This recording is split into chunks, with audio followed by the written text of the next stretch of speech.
Sa number 2, masobra na sa Katunga ang narilisan sang cash assistance ng DSWD sa mga nabiktima sang bagyo Tino. As of March 2, masobra sa 574 million pesos ang na-release pagi sa ECT payout o kung ang Emergency Cash Transfer Program.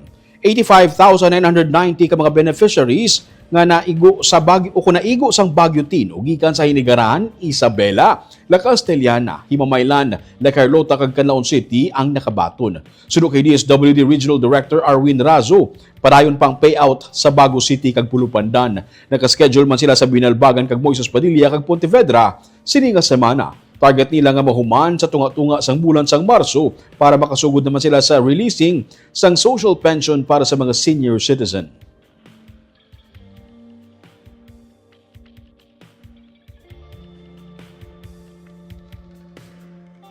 We have an ongoing payout subong sa Bago City and we started sa Pulupandan and then we're going to cover Binalbagan and Moises Padilla within the week and eventually Pontevedra.